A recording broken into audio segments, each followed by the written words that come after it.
Ninguém gosta de ser pressionado. De fato, ser pressionado é uma coisa horrível. Mas lá no fundo, bem lá no fundo, a gente sabe que todo ser humano funciona melhor debaixo de uma pressãozinha. Sob pressão a gente é mais produtivo e até mais criativo. Mas, por outro lado, quando a gente não tem uma certa pressão sobre nós, seja ela interna ou externa, nós ficamos até um pouco meio entediados, meio desmotivados.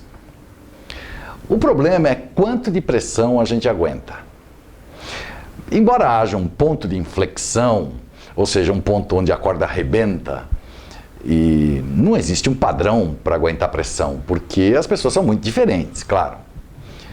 Esse ponto de inflexão, ele depende muito da nossa personalidade, dos nossos valores, da nossa inteligência emocional, da flexibilidade de cada um de nós, da resistência de cada um de nós. E quando a gente chega nessa fronteira, nesse limite, é fundamental que a gente perceba que corre perigo. Isso depende exclusivamente do nosso autoconhecimento. Sem autoconhecimento, você não vai perceber os avisos que o corpo e o cérebro envia. Ele passa a dizer que você passou do seu ponto de inflexão. Ele começa a se comunicar com você, a te mandar sinais. Passou do seu limite. E que agora você está navegando numa zona de perigo. É como aquela história do sapo que não faz nada enquanto a água está esquentando e ele acaba morrendo queimado. É por isso que eu bato tanto nessa mesma tecla nas minhas palestras, nos meus vídeos, que o autoconhecimento é o único investimento de retorno garantido. Porque significa ter maturidade emocional como um importante aliado para a gente perceber os perigos que, nesse caso, o estresse pode acarretar. Bom, mas aí aconteceu. Você não tinha autoconhecimento suficiente, não percebeu os sinais e a corda arrebentou. Você está numa crise. O estresse tomou conta de você. Talvez agora você perceba que está se irritando facilmente, ou está sem concentração, ou está esquecendo as coisas.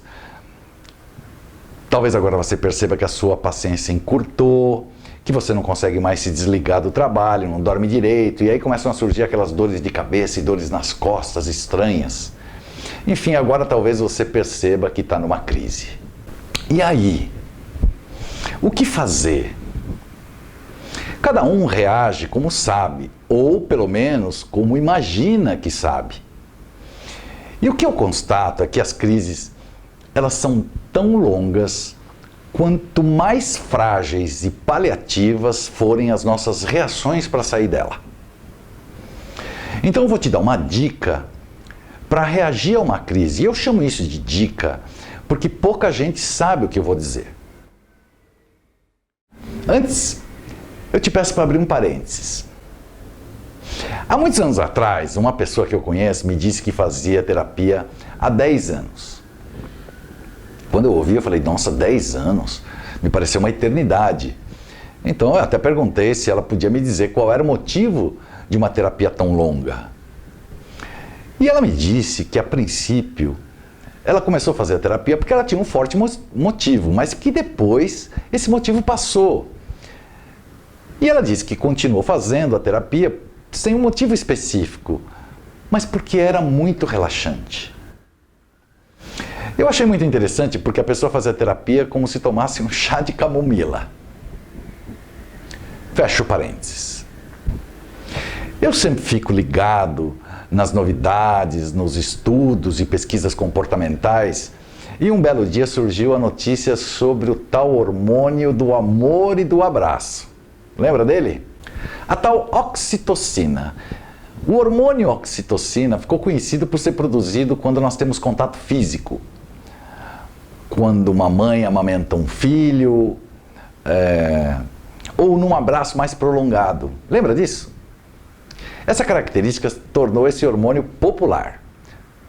Só que ninguém deu muita bola para um importante fator desse hormônio.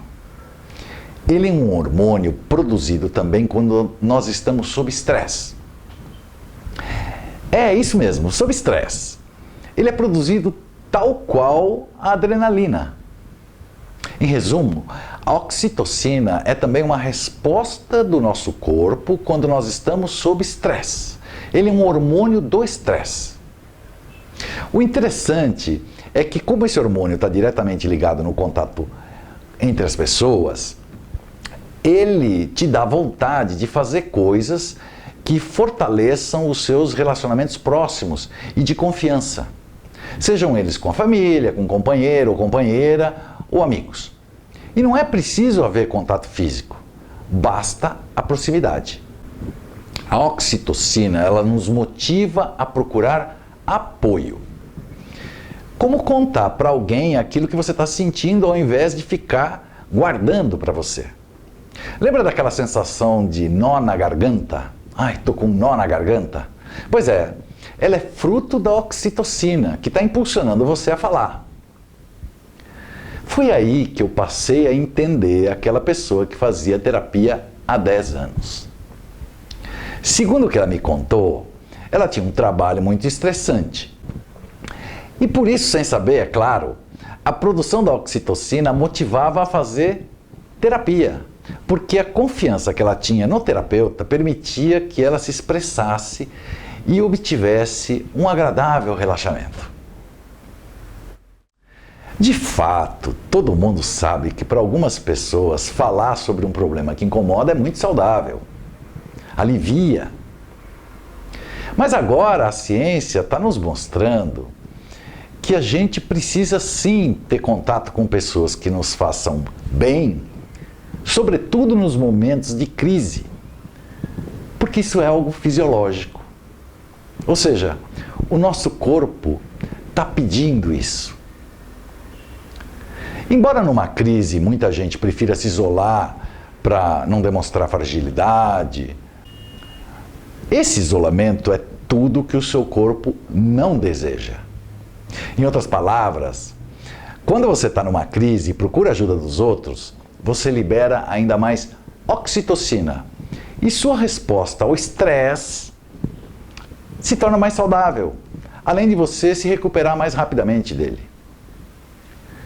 E olha que a tal da oxitocina não para por aí, porque o coração tem receptores desse hormônio e a oxitocina ajuda as células cardíacas a se regenerarem, ou seja, se curarem de qualquer dano provocado pelo estresse. Ou seja, esse hormônio fortalece o coração. A partir da minha experiência como coach, eu posso atestar que no processo de coaching existem 3 componentes fundamentais para você obter um bom resultado, sobretudo no momento de crise. O primeiro componente é um coach, claro, experiente e que aplique as técnicas adequadas para a situação.